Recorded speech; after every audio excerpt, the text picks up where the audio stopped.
There's nothing hard about 75 Hard. I say that being about 2 weeks away from being done with the 75 Hard program.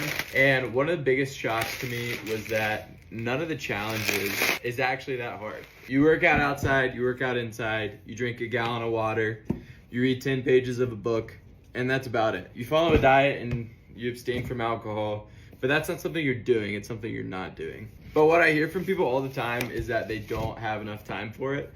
And I think that you are just being lazy. I got married about a year ago. I'm trying to build my brand to a $3 million business, and I've got a full-time job. See, I thought for a long time that I did not have enough time to do 75 Hard in my day because my schedule is so packed. And then I realized I was just being lazy.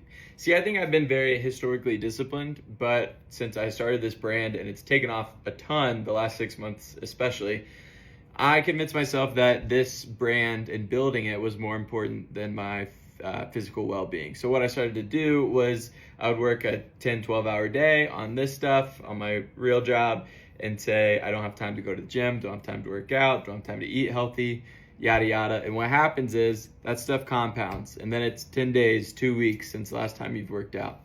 So that's why I've really enjoyed 75 Hard, because in the days where, life still is crazy, I'm still working a ton, I've got the commitment to the program, which is instilling discipline back into my life. And discipline's just like a muscle.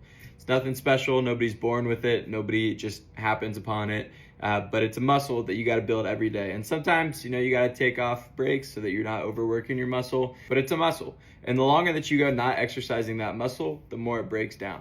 And just like a muscle, it needs breaks and it needs nurturing. But if you don't practice it, it's not going to grow. And what you place your attention on is what you become. So if you don't think that you have enough time for 75 Hard, but your attention is still on being lazy, scrolling on your phone, watching Netflix, that's going to be the person that you become and that you are becoming.